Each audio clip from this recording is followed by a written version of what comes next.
O encontro de hoje diz respeito à Revista Espírita, que nós temos com regularidade estudado presencialmente e há 2 meses para cá, virtualmente.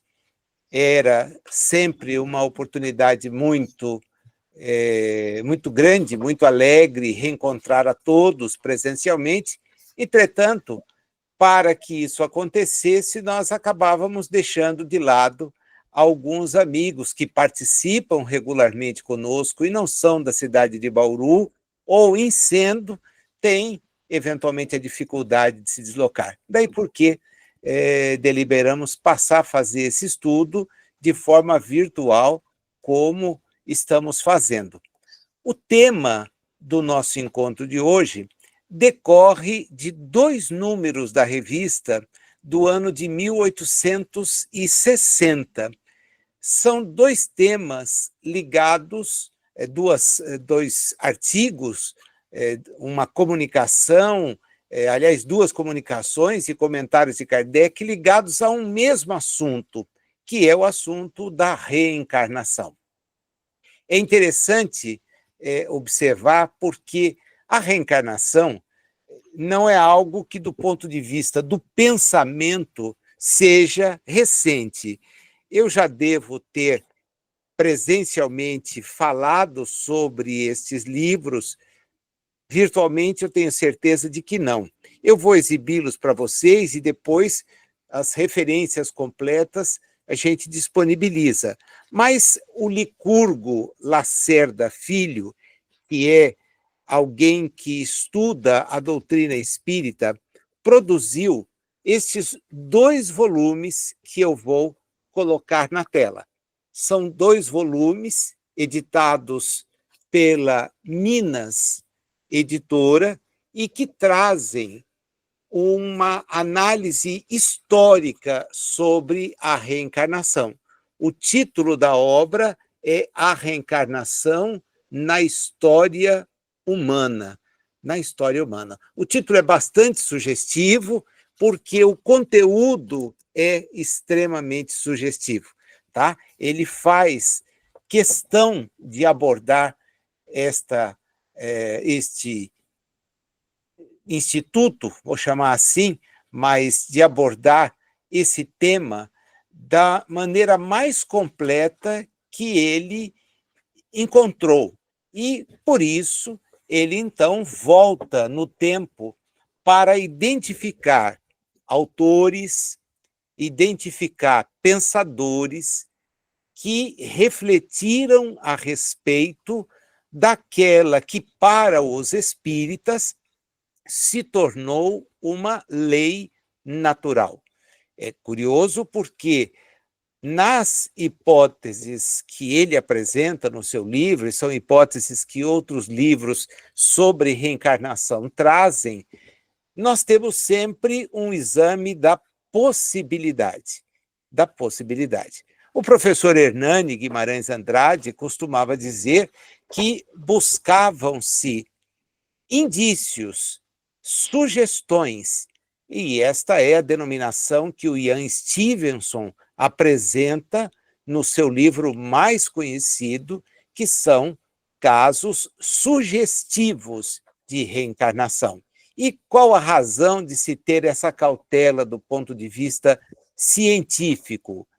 Pelo fato de que as reminiscências, as lembranças que as pessoas guardam sobre a reencarnação, elas são lembranças que a pessoa eventualmente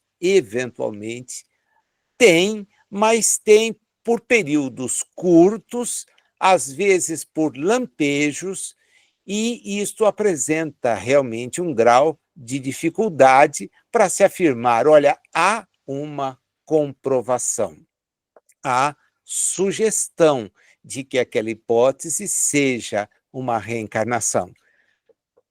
Após o tratamento espírita e com pesquisadores que, seguindo o que o espiritismo defende, que é a existência de uma lei, nós passamos a encontrar casos bem documentados sobre a lembrança de vidas passadas, sobre a lembrança. E é isto que nós vamos ter hoje. No primeiro dos textos que nós vamos analisar, há, lá na Sociedade Parisiense de Estudos Espíritas, uma correspondência que fala justamente a respeito de uma lembrança que, de certa forma, incomoda aquele que a tem. E ele, diante desta visão espírita, que é de tomar a reencarnação, então, por uma lei, faz parte do conjunto de princípios que o Espiritismo adota. Então, os espíritas são efetivamente reencarnacionistas. Respeitam os que não pensam assim, entretanto, não abrem mão da ideia de que esta é, sim, uma lei como a da existência de Deus, uma lei como da imortalidade da alma, uma lei como da comunicabilidade dos espíritos. Por quê? Porque são leis, são informações extremamente lúcidas, submetidas ao crivo da razão, e que nos fazem, então, deixar de perder tempo com questionamentos que não vão modificar a lei. Os questionamentos vão decorrer da nossa capacidade de aceitar ou não a informação, mas é a nossa capacidade.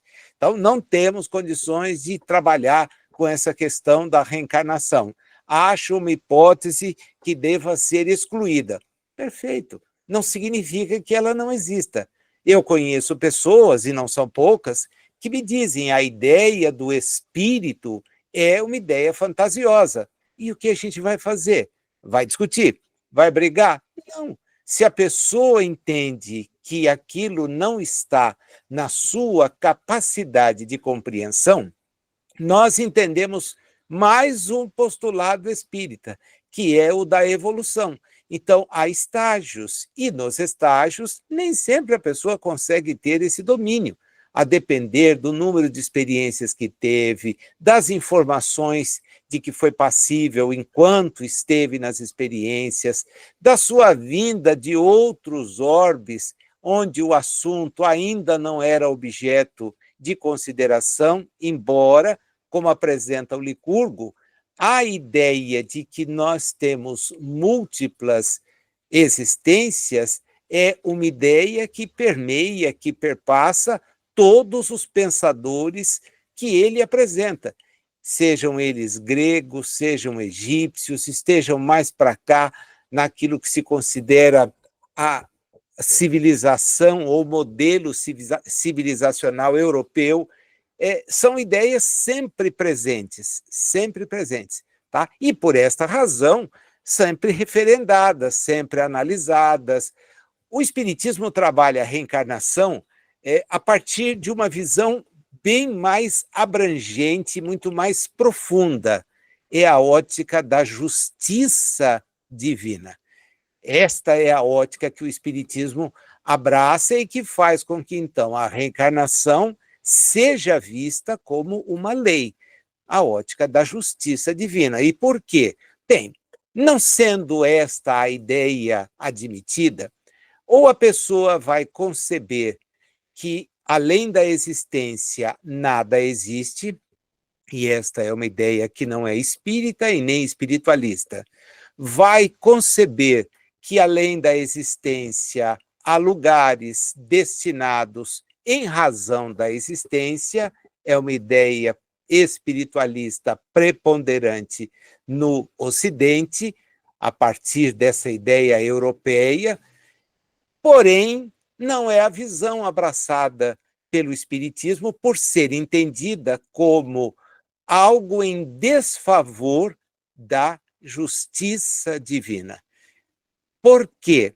Bem, num dos textos que nós vamos ver hoje, isso aparece de maneira muito clara. Eu não vou antecipar, mas vai chegar o momento em que nós vamos passar por ele e todos vocês vão perceber, olha, é isto ou é disto que ele estava tratando. Até porque deixa muito claro o Espírito na sua colocação que tal informação, no sentido de que uma existência basta para evoluir, não é correto.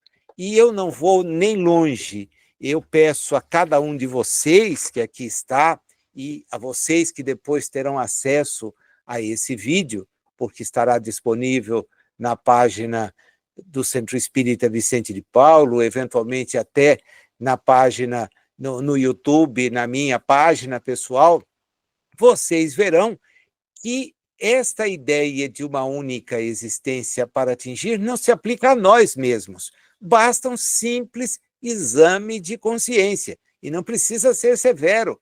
Nós atingimos um ponto de maturidade espiritual que nos habilitaria a ocupar regiões elevadas do ponto de vista dessa realidade espiritual. Da minha parte, a resposta é negativa. Não, não. Há muito por fazer, há muito por me corrigir, há muito por melhorar. Não posso pretender estar ao lado de espíritos que eu já tive a oportunidade de conviver, que eu já tive a oportunidade de estudar e cujas vidas são muito mais exemplares do que aquela que eu tenho, e muito mais as existências que eu tive. Então, nessa somatória de existências, entendo que a minha condição evolutiva ainda não me habilita a nada. Estou num mundo de expiações e provas. Para passar a um mundo feliz, preciso ter uma postura em que o bem seja a preponderância, não o bem que eu aparento fazer, porque nós aparentamos muitas vezes fazer o bem, mas é por aquilo que eu penso, pelos juízos que eu faço, e isto revela uma pequenez na minha própria jornada evolutiva, porque há momentos em que eu censuro o outro, que eu não aceito a postura do outro, em que eu critico, em que eu blasfemo certas impropriedades em relação à pessoa. Então, isto revela, porque é Jesus que nos ensinou, o que vai por dentro. A boca fala do que o espírito está cheio. Então, se eu falo, se eu penso coisas que não são benéficas, isso significa que eu tenho muito a melhorar. Ah, não, mas você melhora dessa vez e tem passaporte para... Eu acho que eu não tenho passaporte para. Sendo bastante honesto e conhecendo com alguma propriedade a teologia de certas denominações religiosas, e que, então, entendem que as portas do que se chama paraíso, que se chama céu, pouco importa, é uma construção teológica feita pelo homem, não é nada extraordinária, é uma construção teológica feita por espíritos como nós, quiçá por nós mesmos, e que não se sustenta diante da racionalidade. Então, Kardec pega a justiça divina e diz, olha, ela é muito melhor do que a humana. Muito melhor. Falharia a justiça divina? A resposta é não. Evidentemente, não. Deus é a perfeição. Então, não. Ora, por que franquear, então, a evolução para quem não é perfeito? Um lugar evoluído para quem não é perfeito ou maximamente perfectível. Então, ele entende que só é possível mediante as múltiplas jornadas que vamos fazendo.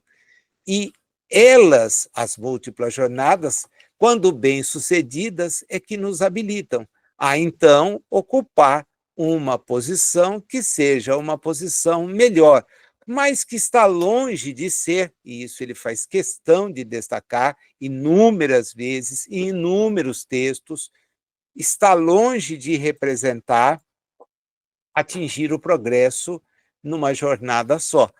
Está longe. Então, temos muito por fazer, muito por alterar. E, consequentemente, enquanto estivermos jornadeando, estamos avançando ou ao menos tentando avançar. A gente começa pelo texto que se chama Recordação de uma Vida Anterior. Esse detalhe da lembrança, que é o objeto de trabalho do Hernani Guimarães Andrade, é o objeto de trabalho do Ian Stevenson, do Rabindranath Banerjee e de outros pensadores, está presente na revista em 1860. Kardec recebe uma correspondência, apresenta essa correspondência, transcrevendo parte dos textos. Alguém que era assinante da revista traz, por intermédio de uma correspondência, a notícia e a carta de alguém das suas relações que diz o seguinte: perguntastes a minha opinião, ou antes, se acredito na presença ou não, junto a nós, das almas dos que amamos. Pedis ainda explicações relativas à minha convicção de que nossas almas mudam de envoltório muito rapidamente. Essa é a colocação de dois amigos que certamente tentam se posicionar a respeito de dois temas que dizem respeito ao espírito. Temos a companhia de pessoas de natureza espiritual junto a nós? Quem acha que sim, maravilha. Quem entende que não, ainda vai entender que um dia isso é facilmente compreensível. E mais, nossas almas mudam de envoltório, isto é, se sujeitam às leis da reencarnação, trocam de corpos nesse processo de avançar, e vem aí a resposta.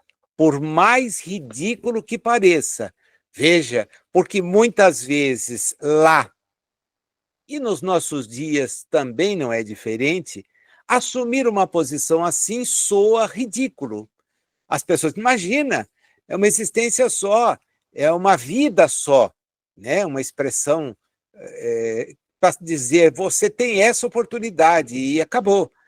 Direi que minha convicção sincera é a de ter sido assassinado durante os massacres de São Bartolomeu.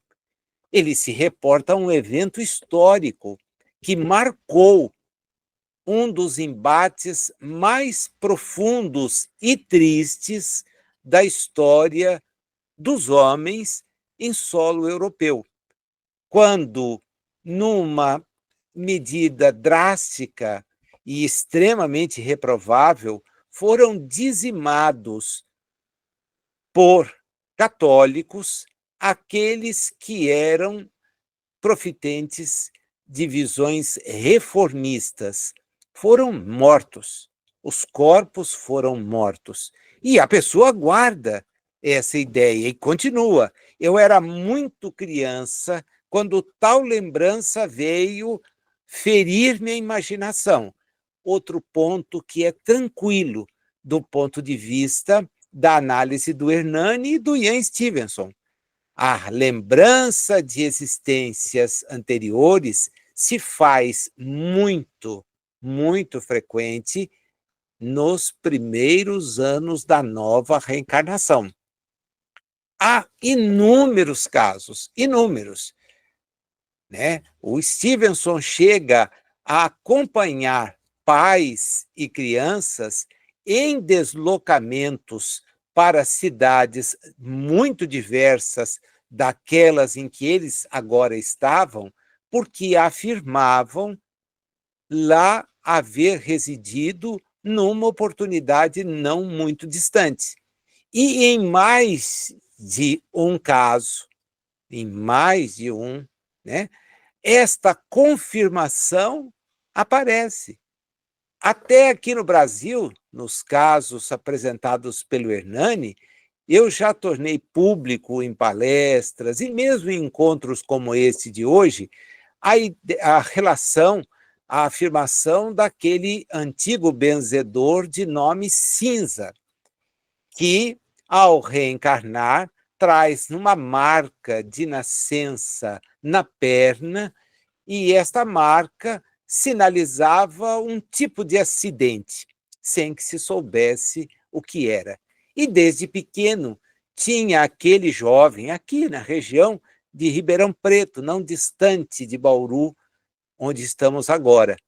Ele trazia informações a respeito de uma simpatia por efusões, chás, ervas, que ele falava naturalmente para as pessoas que conviviam com ele em família, e a família tomava aquela informação como sendo algo estranho, porque ninguém tinha este tipo de conhecimento ali. Mas ele afirmava, todas as vezes que possível, o quanto essas coisas podiam fazer bem, e dava até as prescrições, até que o irmão tem um determinado problema e ele, então, toma a iniciativa de prescrever um composto que foi dado e levou à melhoria substancial do irmão. Ele aproveita a oportunidade para dizer, puxa, eu tenho um compromisso de resgatar uma imagem que eu tinha na última existência. E ela está na cidade de tal, e dá o nome da cidade. Aí, a família que não sabe o que fazer, porque aqueles atos eram frequentes, acaba recorrendo ao Chico, que indica o Hernani, que os acompanha. E o Hernani narra isso com a maior tranquilidade. Depois de ter entrevistado, obtido as informações, eles vão.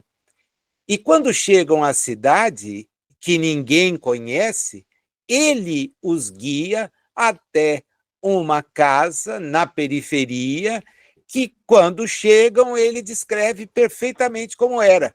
E ao ser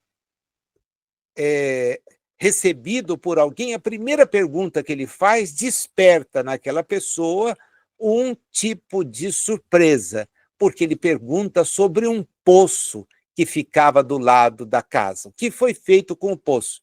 E o camarada diz, olha, na sua idade esse poço não é para ser conhecido, porque esse poço foi fechado há muito tempo depois que meu irmão morreu. Depois que o meu irmão morreu, né? E ele então diz, bem, mas eu não vim aqui para falar do poço, eu vim buscar uma imagem que eu deixei aqui, é uma santa que tem aqui, que eu usava para benzer. Você benzia? Benzia, eu fazia benzimentos. Ah, tá bom, eu também faço. Ah, que joia!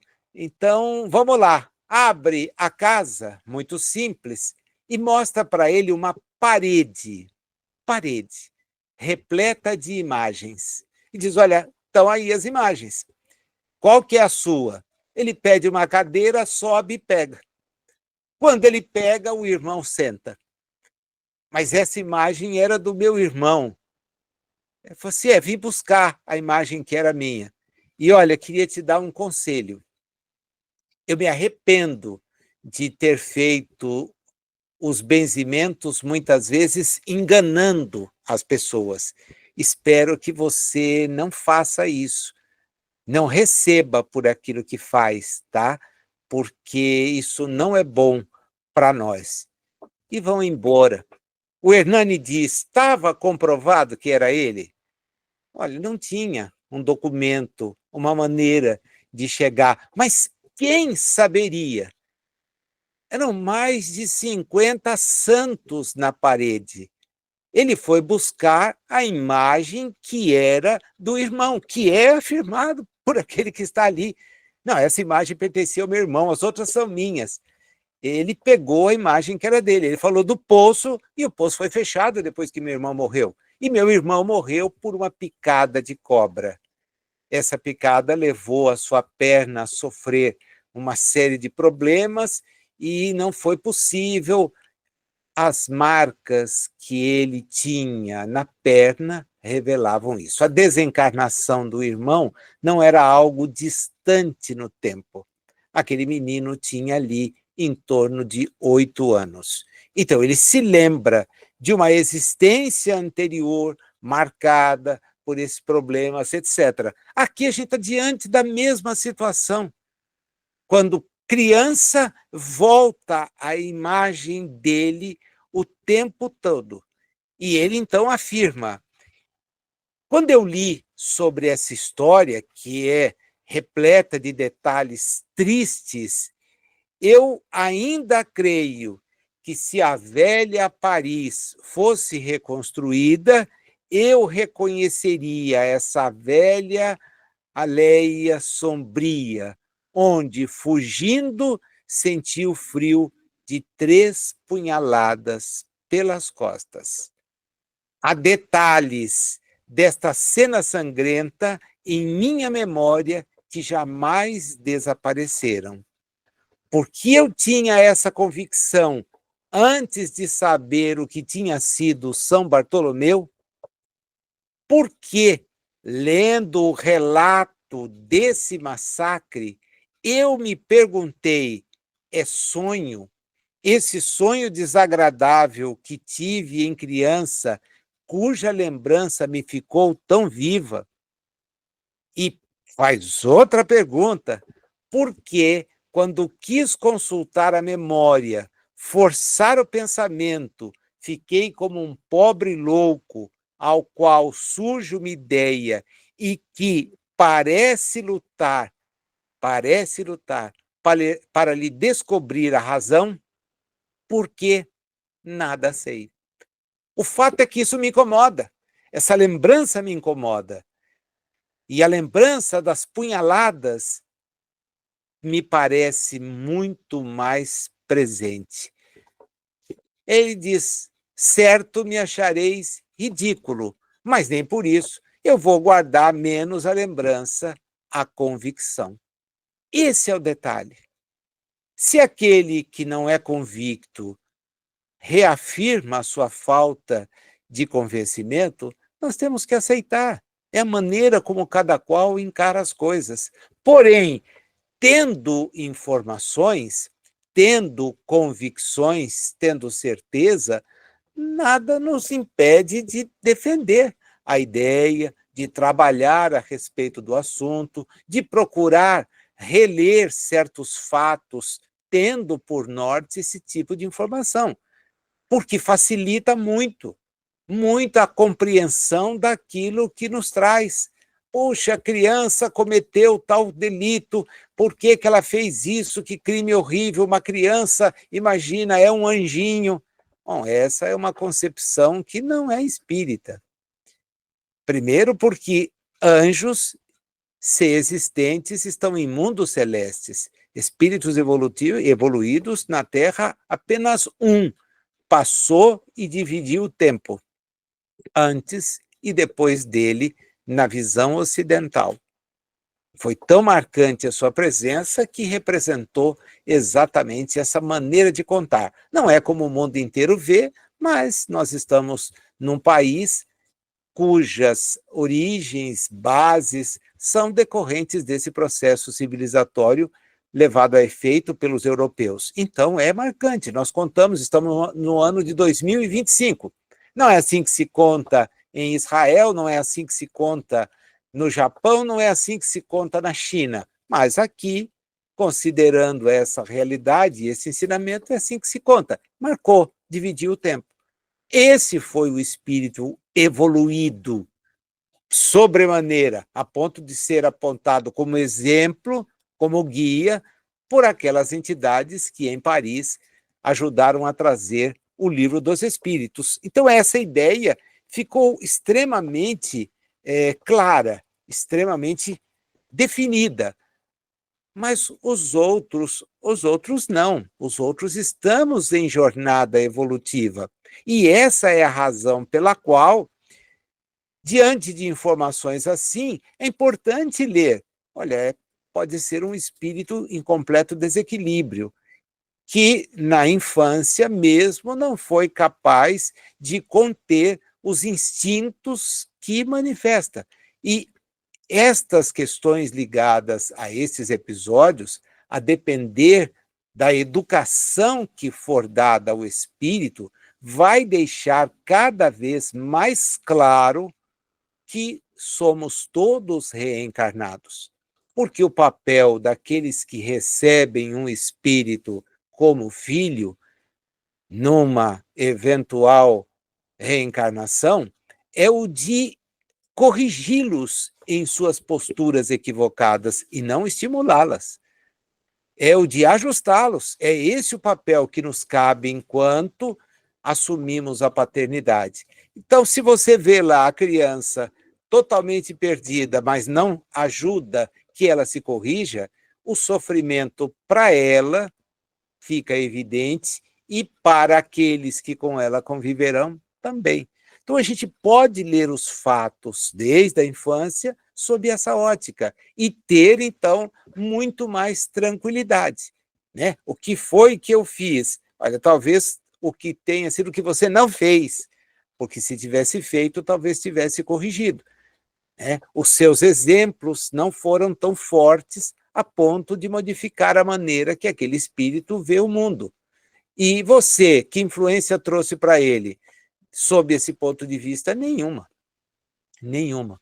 Ah, mas fiz o melhor. Sim, todos os pais buscam fazer o melhor. Todos buscam.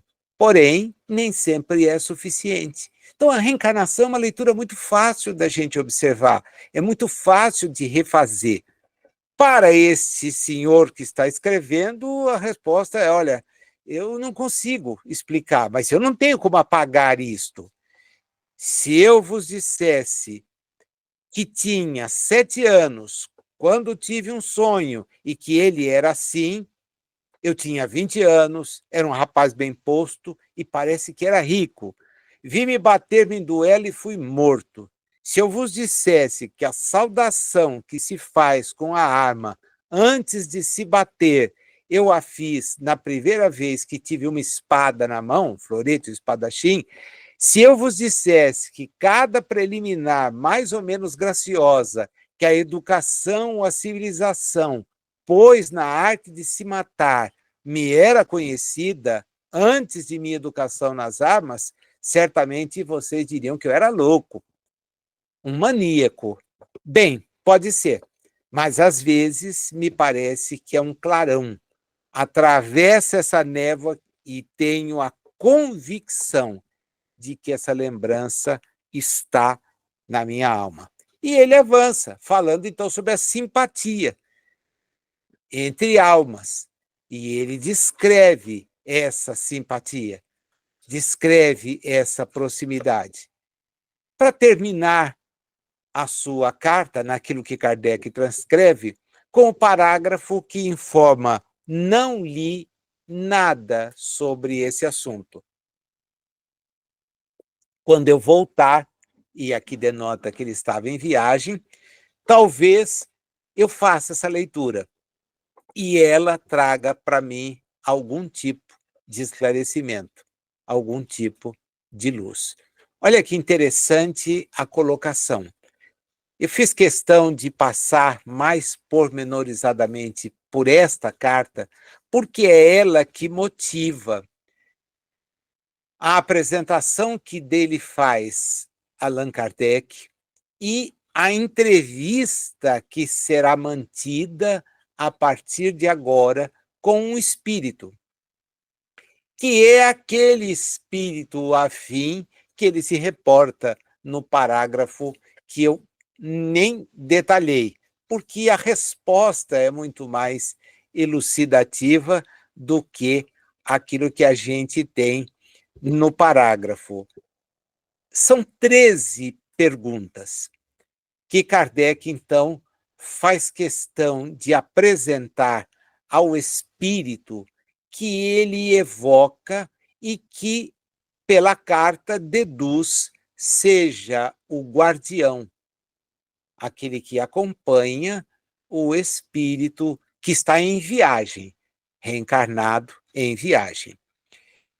Ao ser chamado, ele se apresenta de maneira natural e Kardec então lhe pergunta, depois da necessária introdução, se ele tem uma ideia de por que ele está vindo ali. Né?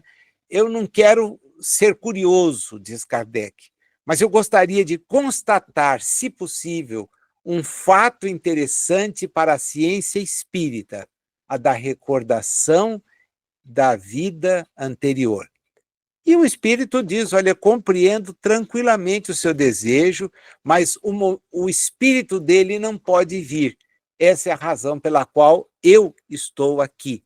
Ele está ocupado ativamente pelo corpo e numa inquietude moral que o impede de repousar. Ele está no mar? Não, ele está na terra, já. Mas poderei responder a algumas das vossas perguntas porque eu tenho a responsabilidade de acompanhá-lo, de guardá-lo. Sou aquele espírito amigo que toma sob a sua tutela alguém. E vai mais, né? Diz que tem essa tutela há muito tempo. É assim que termina a troca de mensagens entre o espírito e o questionador. Já que você dispõe a responder, eu gostaria de saber se essa lembrança mencionada na carta, se ela é uma ilusão. E a resposta é: não, é uma coisa muito real. Ele estava muito bem na Terra nessa época. E por que essa lembrança é forte nele, mais forte nele do que em outros? Isso tem uma causa fisiológica ou uma utilidade particular para ele? O espírito diz: lembranças vivas assim são muito raras. Deve-se um pouco ao gênero de morte que de tal modo o impressionou que está, por assim dizer, encarnado em sua alma. Ele se lembra desse tipo da última desencarnação, se recorda dela. Agora, muitas outras pessoas tiveram morte tão terrível como a dele e não ficou a lembrança. E, de uma maneira bastante lúcida, diz: não dá para questionar a Deus, porque é que ele tem e outros não têm. Essa morte que ele teve na noite de São Bartolomeu foi sucedida de outras mortes? Ele teve outras existências depois dela? E a resposta é não, não. Com quantos anos ele desencarnou lá? Uns 30 anos. Posso saber quem era ele? Ele era ligado à Casa Coligny, que era uma das casas de pessoas efetivamente influentes naquele momento da vida francesa, no episódio de São Bartolomeu. A casa onde ele morou ainda está lá? Não, ela foi reconstruída, desapareceu. Nós gostaríamos de saber, se não fosse se for possível, o nome que ele teve. Olha, o nome não é conhecido da história, mas eu posso dizer, ele era um soldado e seu nome era Gaston Vincent. Gaston Vicente. Seu amigo aqui presente desejaria saber se ele já recebeu as cartas que ele enviou. A resposta: não, ainda não. E você que o acompanhava, olha, desde lá e agora, eu é quem tinha a responsabilidade de acompanhá-lo na reencarnação. E agora, né? A partir daqui, nós temos, então, os comentários de Kardec, que são comentários no sentido de elucidar aquilo que, para alguém que não conhece o que pensa a doutrina espírita, que entende que a reencarnação é uma fantasia, ele vem e põe as coisas a claro. É evidente que a sessão em que esta carta foi publicada, dentro da revista, não é uma sessão que comporte um artigo para comentários maiores. Daí porque ele se limita a 3 parágrafos, nos quais aponta aquilo que é o mais importante, aquilo que é relevante quando se pensa num estudo assim. E ele começa dizendo: olha, céticos que vão se mostrar mais trocistas, né, pessoas que são sarristas, gozadoras do que sérias, poderiam dizer que o anjo deixou de guardar aquele que era seu protegido, né? Porque se efetivamente ele fosse um anjo protetor, a primeira coisa que faria era afastar a mão que tentou e conseguiu tirar-lhe a existência. E aí Kardec já completa para não deixar dúvida. Posto tal pergunta, mal mereço uma resposta, talvez algumas palavras a respeito não sejam inúteis. E é aqui que está a beleza do raciocínio que ele vai desenvolver. Porque não é hora de confrontar, não é hora de ficar chamando atenção.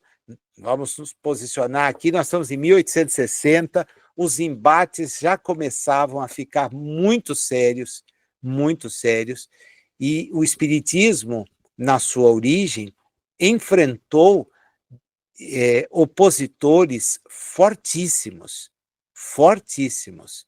Eles não tiveram êxito, não tiveram êxito. Se tivessem tido, hoje nós não estaríamos aqui conversando da maneira como estamos. Não tiveram êxito.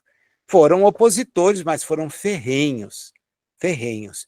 Vieram do clero e vieram da academia. Vieram daqueles que detinham o conhecimento e se opuseram contra o trabalho de Allan Kardec por uma questão muito simples, porque não se deram ao trabalho de ver aquilo que ele havia feito. Fizeram mesmo troça, deixaram de lado. É uma expressão ridícula, ou é algo que contraria a fé, o que não é uma preocupação nossa, não é a nossa fé, é a fé que eles têm. E se contraria a fé que detém, mantenham a sua fé. Ninguém está pedindo para pular a cerca, para mudar de lado. Aliás, o Espiritismo nunca fez isso. Nunca. Lá não fazia e hoje, espero, nem pense. Cada qual permaneça no lugar, na convicção que melhor lhe faz bem. Se quiser raciocinar, é um bom convite para que leia Kardec. Estude Kardec, é um bom convite, porque você verá que não há brincadeira. Não tem nada que não relembre a seriedade, o bom senso. Ninguém fala de contato com os espíritos com interesses mesquinhos. Ninguém busca falar da reencarnação sem apontar a necessidade de mudar a nossa própria condição evolutiva.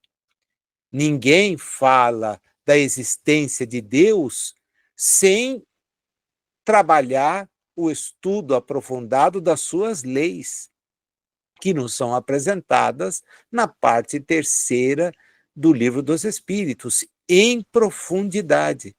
Leis para as quais todos nós, sem exceção, concorremos.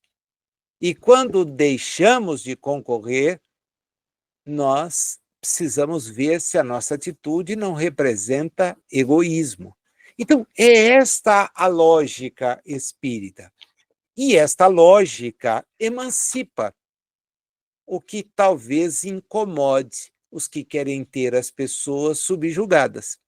É melhor mantê-las na ignorância, subjugadas, porque conhecimento espírita tende a emancipar, tende a tirar a pessoa do lugar em que ela se encontra, tende a ser libertador. É muito difícil se a pessoa efetivamente conhece Kardec, tá? Vou aqui deixar muito claro esse ponto de vista, porque a gente que se afirma simpatizante do espiritismo, e isso é uma coisa. O espírita não se faz um mero simpatizante. Ele leva a sério esse compromisso. Ele estuda Kardec, ele reflete Kardec, ele medita Kardec. Ah, bom, esse é espírita. Agora também não para aí, porque não é esse o propósito. O propósito é conhecer e aplicar. Porque se a gente também não aplica, se a gente não se examina, não percebendo que os equívocos que comete precisam deixar de ser cometidos, a informação não chegou, mas ela não tem valor nenhum. Ainda é a do curioso, que vai lá para ver o que tem. Nós temos que ser os sensores primeiros da nossa própria postura, corrigirmos-nos severamente. É este o propósito do conhecimento espírita. É aí que está a base de tudo aquilo que nos foi dado a conhecer. É esta a razão, é para corrigir. Não é para, bom, continua do mesmo jeito, quem sabe o que... Não, não é quem sabe. As coisas têm uma relevância. Então, Kardec começa a explicar. Primeiro, ponto 1, olha a racionalidade. Morrer é da natureza humana. Por mais que as pessoas pensem que os seus corpos não vão ter um fim, a desilusão vai ser grande, porque nossas existências são finitas. Porém, já detemos uma informação de que os nossos espíritos são imortais. Já é um ponto fantástico. Fantástico. Se interiorizado, tranquilo. Segundo, nenhum espírito protetor tem o poder de opor-se ao curso das leis da natureza. Então, a morte pertence à natureza humana. E nenhum guardião tem o poder de opor-se às leis naturais. Do contrário, diz ele, razão não haveria para que não impedissem a morte natural, tanto quanto a acidental. Em segundo lugar, estando o momento e o gênero da morte no destino de cada um, é preciso que se cumpra o destino. E aqui é bom colocar as coisas, porque o momento da morte e, eventualmente, a forma decorrem muito daquilo que nós efetivamente optamos para exercer, para desenvolver na nossa reencarnação. Vou voltar um pouquinho na carta do sujeito. Ele disse que antes mesmo de aprender já sabia usar uma arma, que tinha verdadeira febre por aquele tipo de expressão. Andava armado, quer dizer, é alguém que entrava em combates, era inclusive um soldado. Portanto, o gênero de morte, numa luta, num apunhalamento, em decorrência de um entrevero, começa a ficar muito claro. Evidentemente, aqui há uma outra questão, a convicção de algumas pessoas foi que conduziu aquelas pessoas a serem, os seus corpos serem mortos numa determinada data. Então, nós temos aí uma conjugação de informações que devem ser levadas em conta. Depois, os espíritos não encaram a morte como nós. A verdadeira vida é a do espírito, da qual as várias existências corpóreas não passam de episódios. Para nós parece uma coisa demoradíssima, né? Nossa, 60 anos, 70 anos, 80 anos. De repente a gente olha para trás e fala, puxa, até que passou rápido. Passa rápido, sim. Muito mais rápido do que a nossa atenção permite constatar.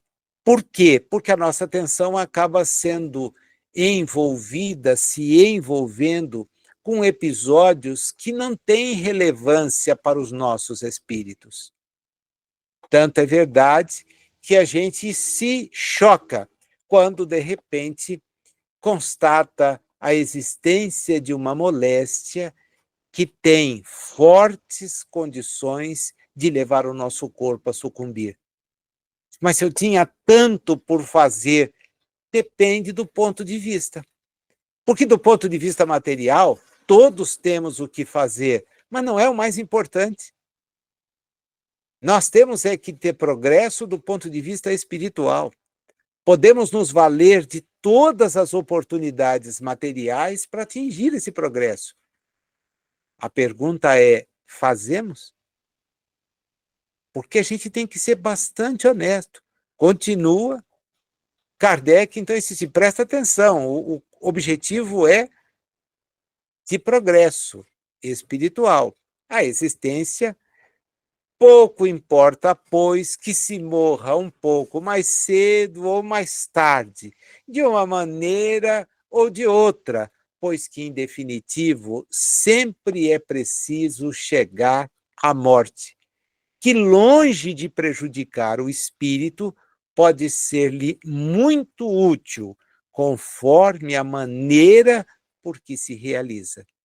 É o prisioneiro que deixa a prisão temporária pela liberdade eterna. Pode ser que o fim trágico de Gaston Vincent lhe tenha sido uma coisa útil como espírito, o que o seu guardião compreendia melhor do que ele, porque um deles só via o presente, ao passo que o outro via o futuro. Espíritos retirados deste mundo por uma morte prematura, na flor da idade, por vezes nos responderam que era um favor de Deus, que assim os havia preservado dos males aos quais, sem isto, estariam expostos. Então, veja como a visão é completamente diferente. A visão do espírita precisa ser similar à visão do espírito que ele se descobre ser. Desencarnar em idade longeva pode ser realmente algo benéfico, se nós tivermos sido úteis. Agora, se a nossa existência vai nos levar a perder oportunidades preciosas do ponto de vista evolutivo, ter a desencarnação precoce foi uma bênção, para evitar mais loucuras, para evitar outras bobagens que certamente acabaríamos por desenvolver. É muito interessante esse tipo de reflexão da nossa parte. É muito importante que olhemos as coisas pela ótica do espírito. Presentemente, nossa visão é muito limitada. Não apenas porque precisamos do óculos corretivo, que já denota a limitação, mas até da capacidade de compreender as coisas. Então, entendemos que deveríamos ter tais e quais oportunidades, mas o nosso olhar se faz só do ponto de vista material. Não é do ponto de vista espiritual. Do ponto de vista espiritual, há uma certeza que todos nós podemos ter. Nós estamos no melhor lugar, no melhor momento, com os melhores objetivos possíveis. Identificá-los, alcançá-los, é tarefa de cada um. Cabe a nós analisar isso, a nós. Somos nós que temos que perceber. E as dicas do ponto de vista espiritual nunca faltam. Mas é a questão de estar ligado e percebê-las, para ver aquilo que está fazendo. Veja como é bem interessante esse caso. É o típico caso do que se denomina ciência espírita, que é estudar um fato. É isto que é ciência espírita. Estudar um fato, sob a lógica do que o ensino espírita trouxe. Bom, tem lá uma carta de alguém que diz: eu me lembro, é assim, para um amigo, esse amigo dá notícia a Kardec. Kardec quer trazer o sujeito, quem aparece é aquele que o protegia. E diz: olha, do jeito que ele está moralmente agora, não dá para trazê-lo. Esquece. Poderia ter comparecido? Sim, no exame do mês passado, no nosso último encontro, nós trouxemos justamente uma questão que precedia isto, que era de um encarnado comparecendo para falar, né? Quando a gente planeja o estudo do ano, leve em conta essas interligações, para que fique fácil associar. No nosso último encontro, era alguém que estava encarnado, que sai do corpo, vai até a reunião, participa, dá informações, retorna para continuar. Dessa vez, a pessoa que deveria ser evocada, e até foi, não podia comparecer. Mas veio alguém que a acompanhava e que traz, então, informações muito preciosas, todas elas confirmadoras das ideias que aquela pessoa tinha, inclusive dando nomes, falando de como as coisas aconteceram. E o que Kardec faz? Põe os pingos nos is. Olha, acontece exatamente isso. Esse espírito tinha o poder de inverter as coisas? Não, não.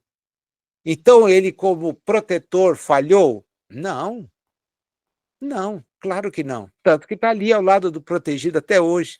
É alguém que trabalha por ele. Agora, o projeto de cada um de nós é espiritual, não é o projeto material. O material decorre das circunstâncias em que nos encontramos. O projeto é de natureza espiritual. Isso fica muito claro, meus amigos e minhas amigas, no segundo texto, né? Porque esse segundo texto, ele tem a riqueza de uma comunicação, de uma mensagem que é extremamente clara do ponto de vista daquilo que ela busca revelar, né? Ela vem trazer para nós, a primeira é de julho, essa segunda vem no mês de outubro. E ela vem por alguém que remete essa comunicação para que Kardec possa publicá-la, porque ela é subscrita por um espírito que se identifica como Zenon, né? É um nome raro de se encontrar, tá? Tem todo um significado do ponto de vista das suas origens, que são gregas, né? E se nós traduzirmos, tem muito a ver com brilhar, com céu, com deuses como o do relâmpago, do trovão. Há filósofos que adotaram, foram conhecidos por esse nome, né? Porém, a figura que assina, embora não revele nada que possa acrescentar a essa expressão, ao nome, né, dizendo ter sido este ou aquele, ele faz uma dissertação com bastante riqueza e ela vem, de alguma maneira, dar aquele toque que a informação apresenta no texto precedente, mas de uma maneira muito mais aprofundada. Kardec, dessa vez, transcreve a mensagem totalmente, porque entende que esta mensagem é suficiente para cobrir certas dúvidas, certas informações que temos. Vamos a ela? A primeira coisa que o espírito chama a atenção é para o fato de que existe na reencarnação uma organização moral que Kardec já conhece. Ela não está fora da sua compreensão. Porém, eu gostaria de destacá-la.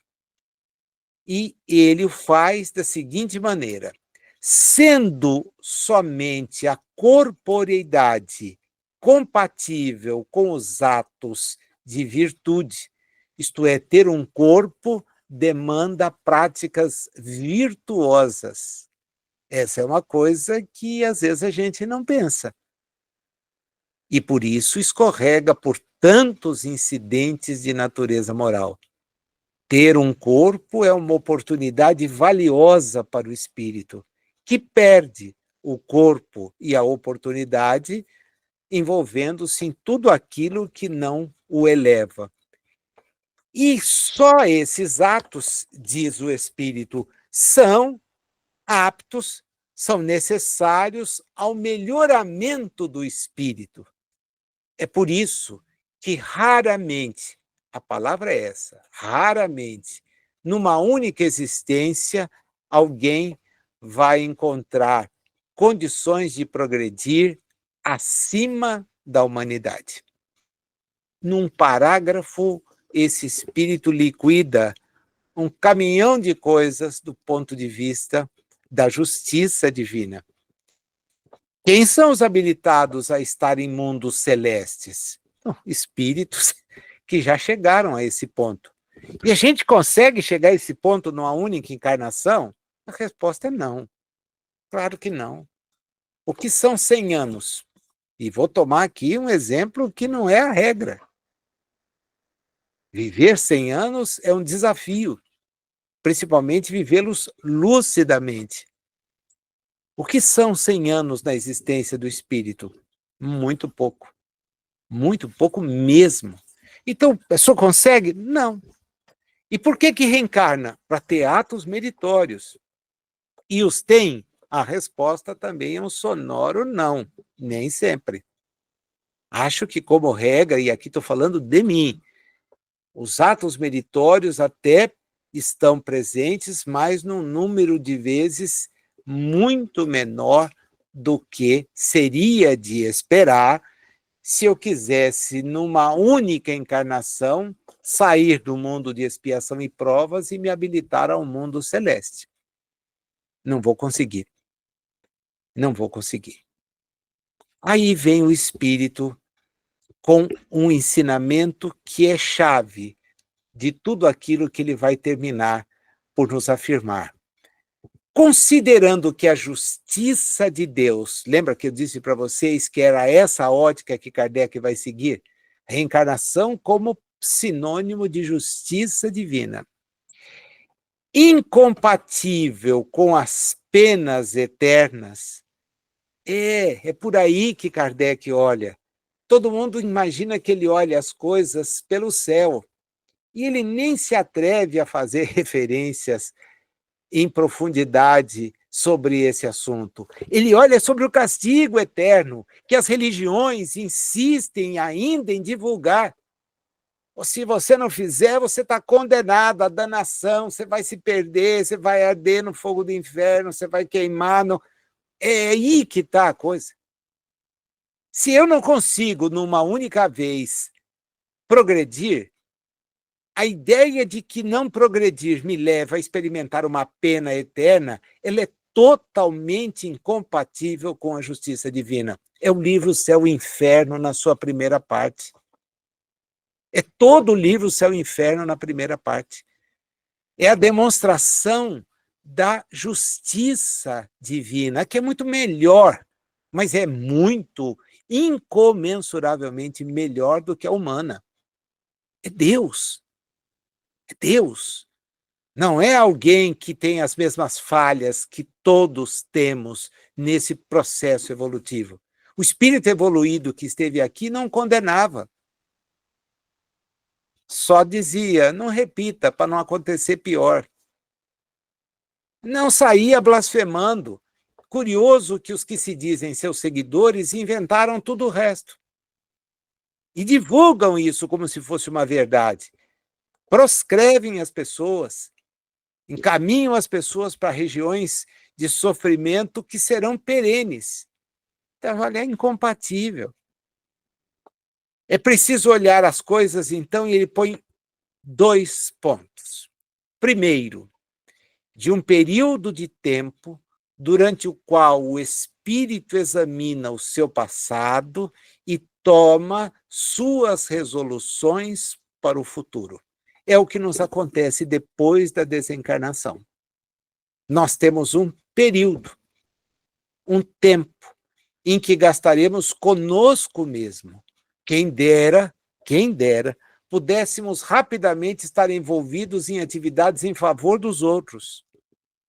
Mas não é essa a regra. Nós ficaremos ensimesmados conosco mesmos, refletindo sobre aquilo que não quisemos fazer durante a reencarnação. Porque essa reflexão era para ter agora, hoje, para corrigir tudo o que eu fiz equivocadamente até ontem, não repetindo amanhã. Mas o que é que nós fazemos? Deixa o tempo rolar. Depois eu penso, bom, vai chegar uma hora em que você só poderá pensar. Não tem outra alternativa. É isso que o Espírito destaca. Então, esse é o primeiro momento em que você vai examinar o seu passado e vai decidir o que quer fazer à frente. Segundo, você precisa de uma nova existência em harmonia com a situação atual do seu espírito. A nova existência é harmônica com o seu grau evolutivo, não é desarmônica. E continua ele. Não falo dos suplícios, por vezes terríveis, a que são condenados certos espíritos durante o período da erraticidade. Eles correspondem, por um lado, à enormidade da falta e, pelo outro, à justiça de Deus. André Luiz começa narrando os seus próprios suplícios em nosso lar. Em nosso lar, começa narrando isto. A sua desencarnação e os anos perambulando completamente perdido. E todas as vezes que ele tem a chance, por todas as obras, né, libertação, ele volta na mesma temática. Na mesma temática.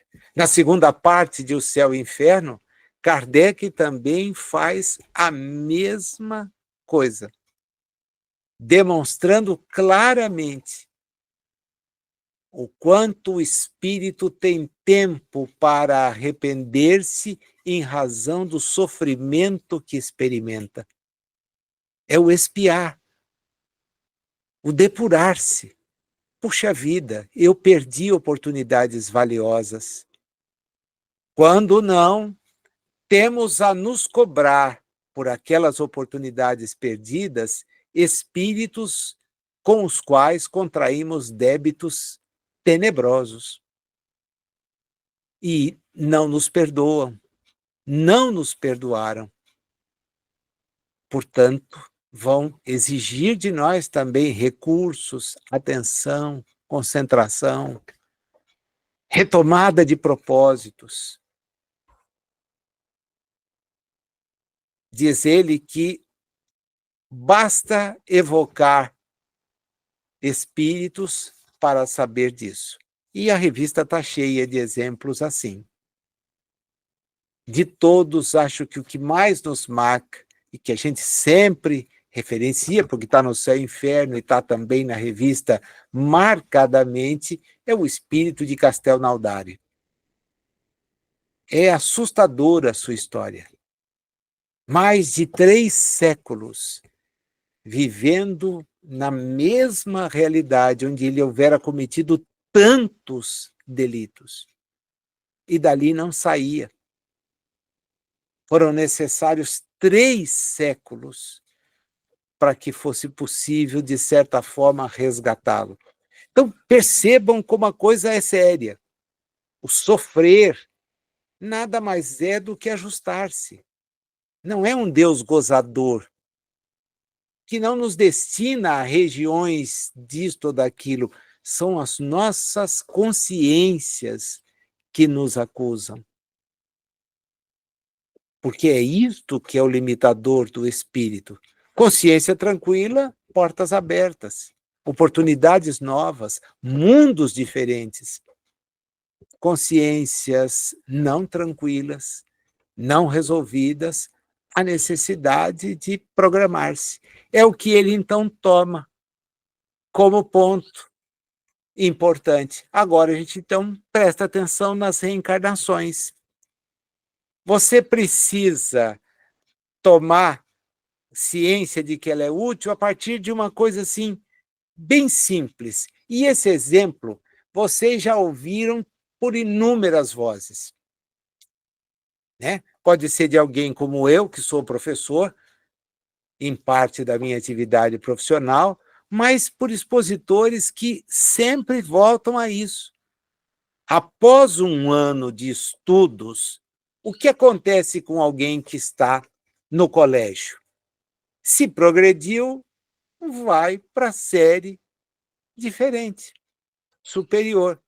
Mas se ficou estacionado em sua ignorância, tem que repetir o ano, tem que repetir a disciplina. Muitas vezes, os alunos não compreendem esse episódio. Quantos já se tornaram quase que desafetos, porque chega o final do ano e você me deixou. Eu não. Confesso que eu não tenho por meta deixar ninguém. Eu só não posso ser inconsequente. Deixar que avance alguém que não domina o mínimo. O mínimo. Eu não estou pedindo nada além do mínimo. Se você não consegue, o que significa isto? Significa para você repetir. Puxa, mas e o meu tempo? Você não faz questão dele. Porque se tivesse feito, tinha estudado. Se o tempo de estudo fosse importante, você conseguiria. E aí, às vezes, vem aquelas desculpas que eu dou risada, né? Porque as pessoas nos olham como se a dificuldade não tivesse passado pelos nossos pés. Mas eu trabalho, eu também, sempre trabalhei. Eu trabalho e estudo, eu fazia a mesma coisa. Eu preciso vir de ônibus, puxa, eu também. Me desloquei para estudar o tempo todo, de ônibus e a pé. Olha, mas então eu também era órfão de pai. Eu também precisava ajudar. Eu também tinha compromissos e nem por isso deixei de estudar. Quer dizer, que desculpa você tem? Não é aquela que eu tenho, porque eu tinha o meu problema e não pude usá-la. Então, poxa, acorda. Quer dizer, você não valorizou, nós não valorizamos a reencarnação. Qual é a lógica? Voltar a uma nova. Continua ele. Vai mais longe no raciocínio. Supõe faltas graves. Ele é expulso da escola. Pode vagar de colégio em colégio. Pode ser expulso da universidade ou ir da casa de educação à casa de correção, porque a falta que às vezes comete pode levá-lo a ser preso. Eis a imagem fiel da sorte dos espíritos, e nada satisfaz mais completamente a razão.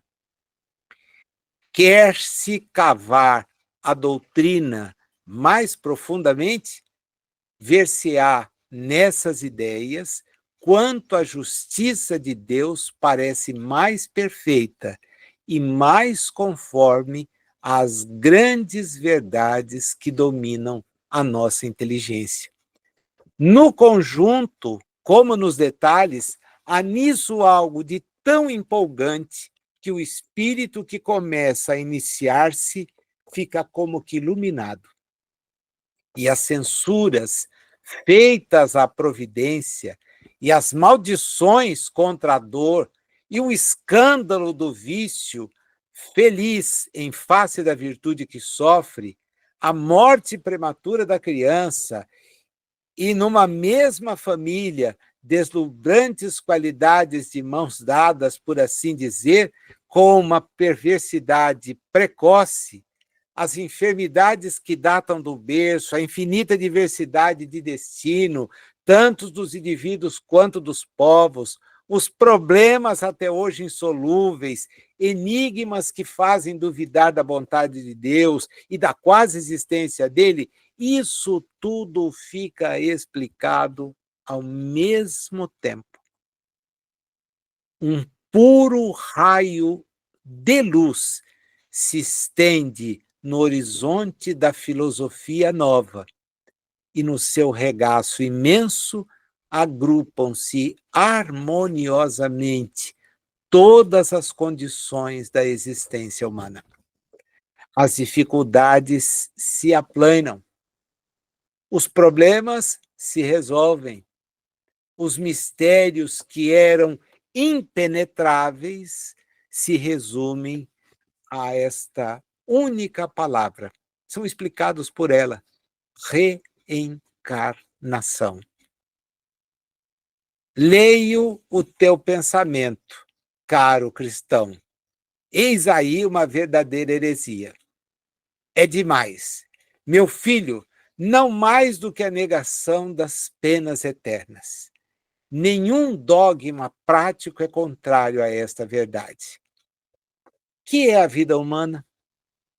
O tempo durante o qual o espírito fica unido a um corpo. Os filósofos cristãos, diz-nos ele, no dia marcado por Deus, não terão nenhuma dificuldade em dizer que a vida é múltipla. Isto não acrescenta nem muda nada os nossos deveres. Os nossos deveres. A moral cristã fica de pé e a lembrança da missão de Jesus paira sempre sobre toda a humanidade.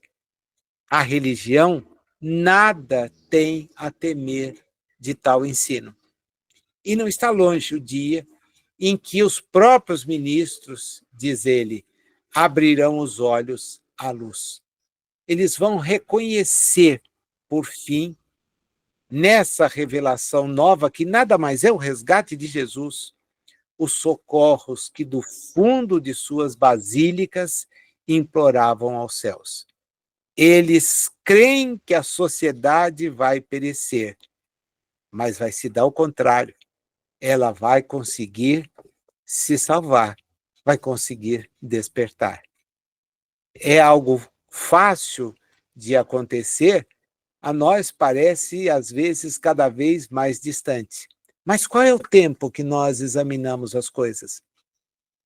Acabei de dizer que, no início, 1860, os embates religiosos eram seríssimos. Havia mesmo um desejo que a ciência acabou por secundar. E no Brasil,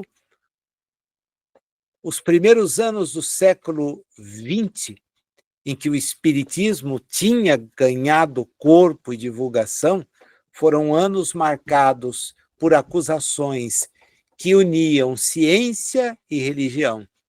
O espírita ficava louco, diziam os médicos, prescrevendo a internação. E Bezerra de Menezes escreve uma tese a respeito disso. A loucura sob um novo prisma. A lucidez. A lucidez de quem, diante de um conhecimento assim, para e pensa. É o que o espírito Zênon nos convida a fazer. Ele reflete sob a ótica da justiça divina e nos convida a imaginá-la muito maior do que meia dúzia de teólogos a nos condenar a penas que, dizem eles, são eternas, mas que, no limite, sabem inexistir, porque todos desencarnam e todos se deparam com a realidade do espírito, se deparam com a continuidade da própria inteligência, da consciência, das lembranças do que foi positivo, mas também do que não foi. E com isso, nós somos, então, despertados. Nazil, mas por que não guardamos essa lembrança tão clara? Seria tentar cobrar de Deus satisfações pela nossa ignorância. Já sabemos tudo isto.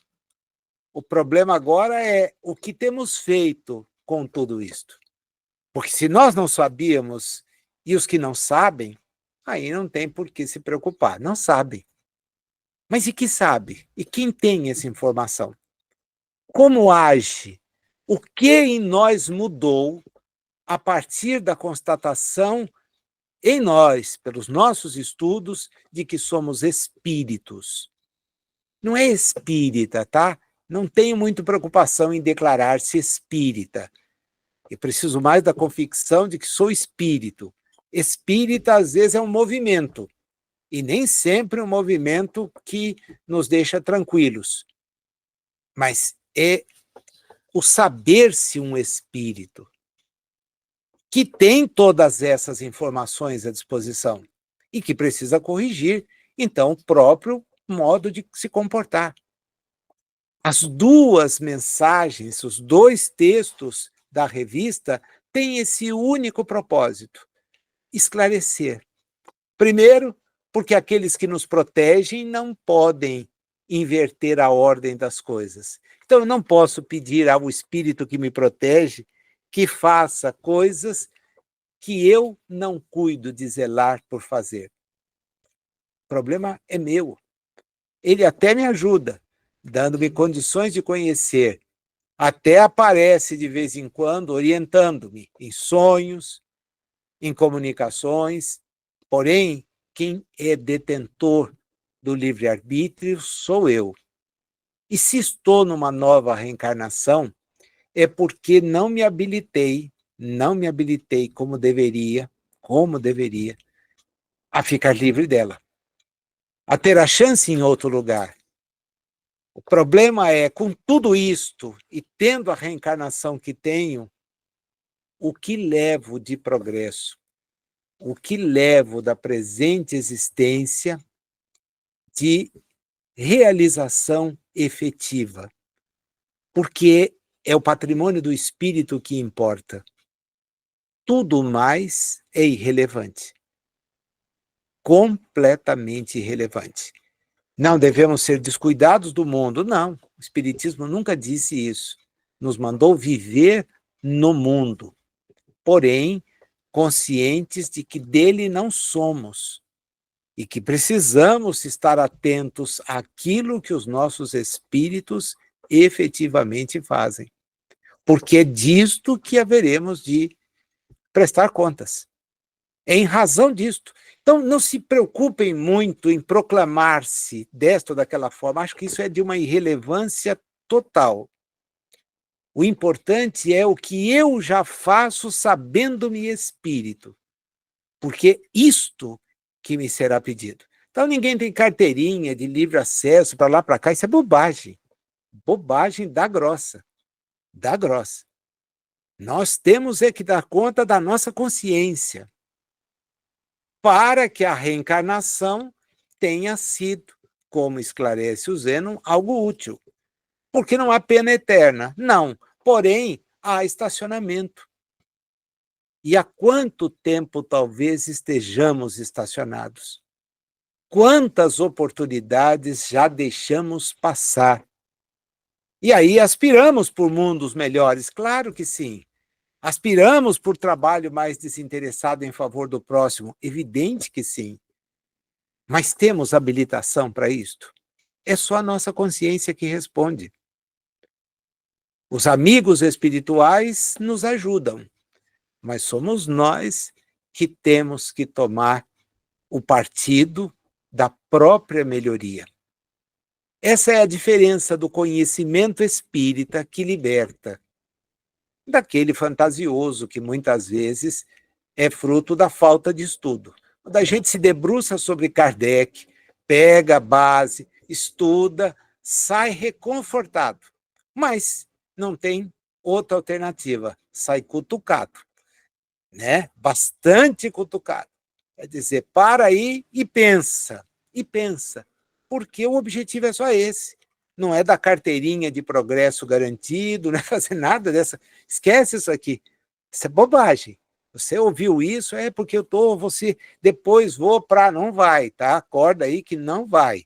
Nós vamos ter que dar conta do nosso progresso. É por isso que estamos reencarnados, só por isto. Então, façamos o que estiver ao nosso alcance para sermos melhores. Já. Por quê? Porque os dias que nos faltam na presente reencarnação podem ser muito úteis. Não podem só representar marasmo. Esperar para ver como é que fica, porque às vezes não fica nem um pouco bom e a gente vai se arrepender de ter conhecido tanto e ter praticado tão pouco. Era esse o recado de hoje. Desejo que vocês tenham aproveitado e fica o convite para o próximo encontro que vai se dar daqui a um mês, no assunto já divulgado e cujo texto a gente depois, para a leitura prévia, coloca à disposição de todos vocês por intermédio dos grupos que recebem comunicação sobre esta atividade. Muito obrigado e até a próxima.